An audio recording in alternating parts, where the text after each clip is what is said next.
Hello students, आज हम start कर रहे हैं क्लास 9 सब्जेक्ट में एक्सरसाइज 10.5 में क्वेश्चन नंबर 7। क्वेश्चन नंबर 7 क्या दिया है समझे।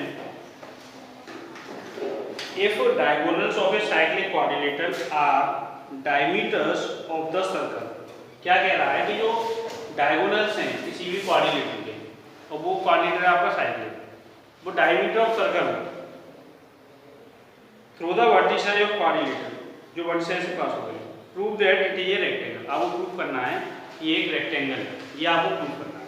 यानी गिवन क्या है आपको, गिवन है आपको ये साइक्लिक क्वाड्रिलेटरल एबीसी, ठीक है, हुज डायगोनल्स, जिसके दो डायगोनल्स हैं AC and B intersect at point 2, और O क्या है, सेंटर ऑफ सर्कल भी है साथ में, पास है तो centre of O circle.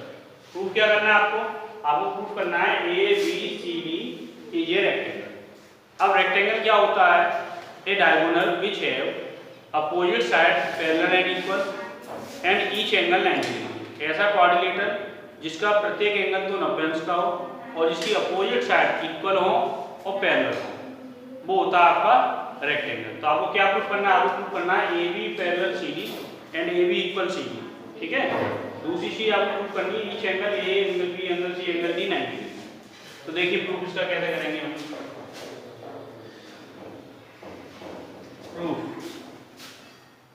Proof में हम लेके चले in triangle AOB and triangle COD, दो ट्राइंगल लिए AOB और COD। तो इसमें क्या है आपका OA is equal to OC, radii of a circle, radii of a circle, angle AOB equal to angle COD, vertically opposite angle, ये vertically opposite angle होगा। दूसरा आपका OB इक्वल टू OD, ये भी रेडियाई ऑफ सर्कल है, और एक circle की रेडियाई होती है वो हमेशा कैसी होती है, इक्वल होती है, क्योंकि जब वो सेंटर था तो OA साइड OC के इक्वल होगी, OA भी रेडियस होगी आपकी, OC भी रेडियस होगी, OB भी रेडियस है, OD भी है, और ये वर्टिकली अपोजिट एंगल है आपके ये दोनों। तो वहां से दोनों ट्रायंगल आपके क्या हो गए, कॉन्ग्रुएंट हो गए। यहां से क्या हुआ आपका triangle AOB congruent triangle COD, और कॉन्ग्रुएंसी कौन सी लगी, देखिए साइड एंगल साइड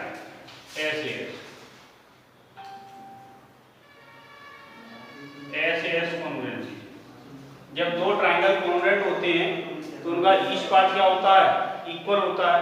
जब ईच पार्ट इक्वल होता है तो यहाँ से आपका क्या आएगा, यहाँ से आपका आएगा AB इक्वल टू CD। ये AB जो साइड है ये CD के इक्वल होगा। दूसरा आपका जो एंगल आएगा OAB इक्वल टू एंगल हो जाएगा OCD, ये बाई CBCD चलेगा आपका।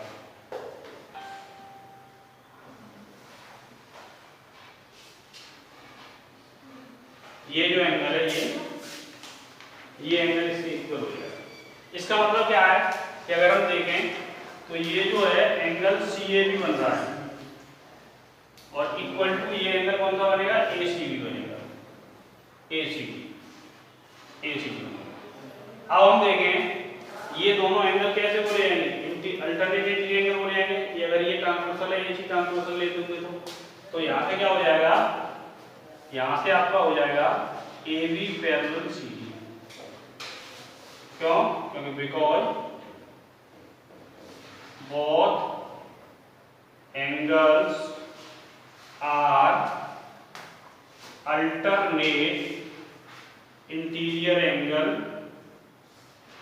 And equal.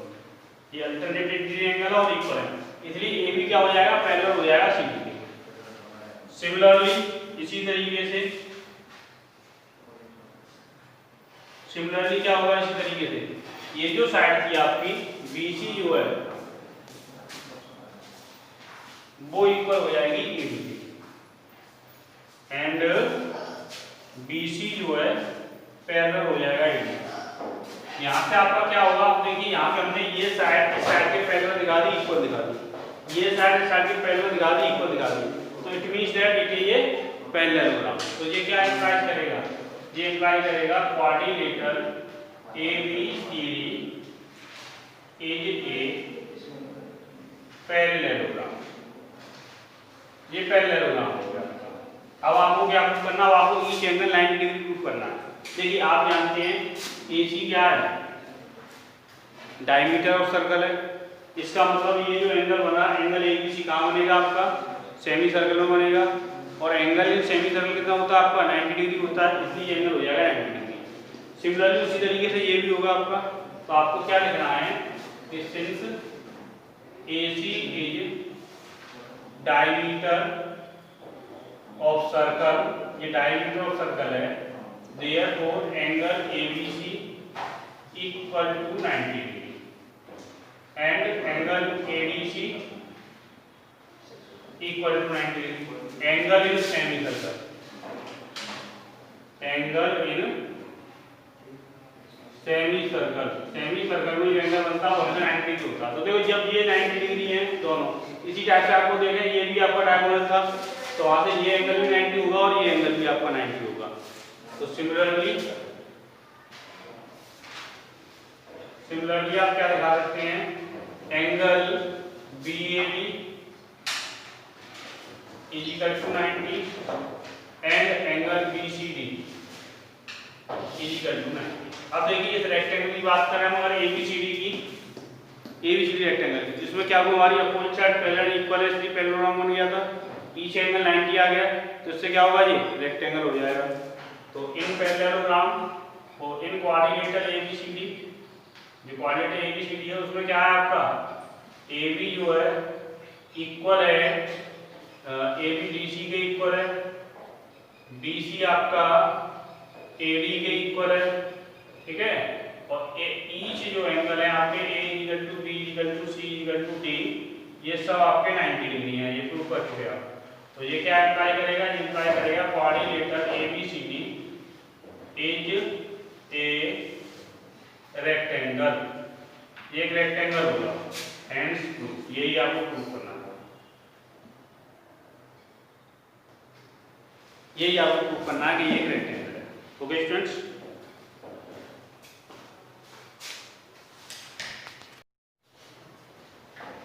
आगे देखते हैं क्वेश्चन नंबर 1।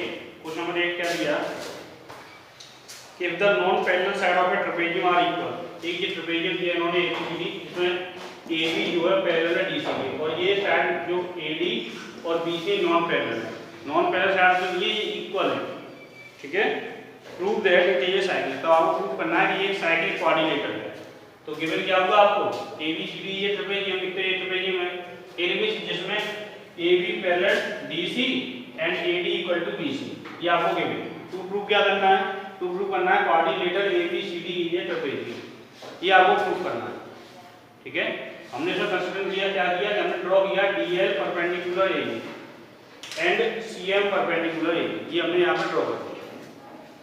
अब देखिए प्रूफ में हमने दो ट्रायंगल लिए, एक तो लिया हमने triangle DL, in triangle DLA and triangle दूसरा लिया CMD, ये CMD लिया। तो यहाँ आपको पता है DLA जो एंगल है वो एंगल CMD के इक्वल है, ईच आपका 90 डिग्री है, इसलिए। दूसरा AD जो है इसमें AD वो आपका BC के इक्वल है, ये आपको गिवन है यहाँ पर, ठीक है बेटा। दूसरा आपका जो DL है वो इक्वल होगा CM में, क्यों होगा, क्योंकि distance between two parallel line हमेशा इक्वल होती है, ये दोनों लाइन आपको पैरेलल पहले से गिवन थी, उनके बीच की ये डिस्टेंस थी। तो यहाँ आप लिख लेंगे डिस्टेंस है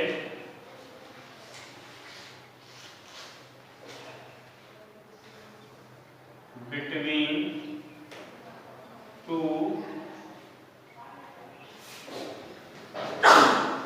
पैरेलल लाइंस आर इक्वल, कहीं भी आप डिस्टेंस निकालो हमेशा इक्वल होगा। तो यहाँ से आपका क्या होगा, ये ट्राइंगल निकल के आया आपका DLA, ये आपका कॉन्ग्रुएंट हो जाएगा ट्रायंगल सीएमबी और कॉन्ग्रुएंसी कौन सी रहेगी? देखिए राइट एंगल, हाइपोटेनियस और साइड, तो आरएचएस कॉन्ग्रुएंसी, ये आपका आरएचएस कॉन्ग्रुएंसी रखी। अब क्या करेंगे आप, जब दो ट्रायंगल आपके कॉन्ग्रुएंट होते हैं तो ईच पार्ट इक्वल होता है, इसका मतलब क्या निकल के आया कि एंगल जो डीएएल है वो इक्वल होगा एंगल सीबीएम पे। ये जो एंगल था आपका, ये एंगल, ये इस एंगल के इक्वल हो जाएगा, क्योंकि करस्पॉन्डिंग साइड जो होती हैं, करस्पॉन्डिंग पार्ट जितने भी कॉमन ट्रायंगल उनके सब इक्वल होते हैं, तो ये करस्पॉन्डिंग पार्ट में आपका इक्वल आ गया बाय सीबीसीटी, ये सीबीसीटी से आपका इक्वल हो गया। यहाँ से क्या होगा आपका, ये जो एंगल डीएएल है इसे आप डीएबी भी इंक्लूड कर सकते हो, एंगल डीएबी पूरा एंगल वही आ रहा है। ऐसे ही आपका जो एंगल सीबीएम है, सीबीएम इसे आप सीबीए से कर सकते हो, तो ये हो गया आपका एंगल सीबीए। ओके स्टूडेंट्स, इसे आप इक्वेशन नंबर 1 डालते हैं। अब देखिए आपको गिवन था कि सिंस AB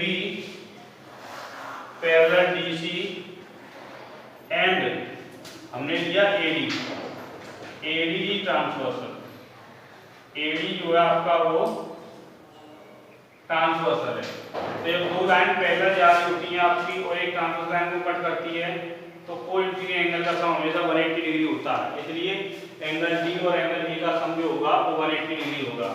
तो आपका एंगल CDA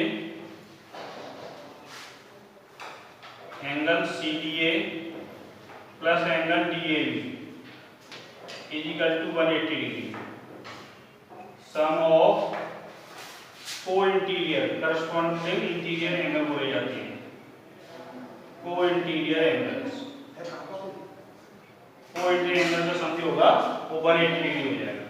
अब देखिए आपको पता है DAB कहाँ इक्वल है, CBA के इक्वल है, तो angle CDA plus angle CBA is equal to 180 degree from equation 1।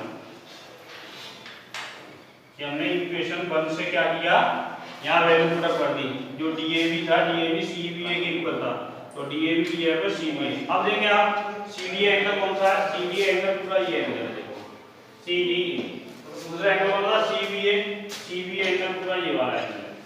अब क्या हो रहा है, इस क्वाड्रिलेटरल के जो अपोजिट एंगल हैं इनका सम 180 डिग्री आ रहा है, और किसी भी क्वाड्रिलेटरल के अपोजिट एंगल का सम अगर 180 डिग्री होता है तो क्वाड्रिलेटर क्या होता है आपका, साइक्लिक होता है। तो ये लिख देंगे यहाँ पे हम, but angle CDA and angle CBA are the opposite angles of quadrilateral ABCD के क्या है, अपोजिट एंगल है, and sum of these angles is 180 degree, और इनका जो सम है वो 180 डिग्री है।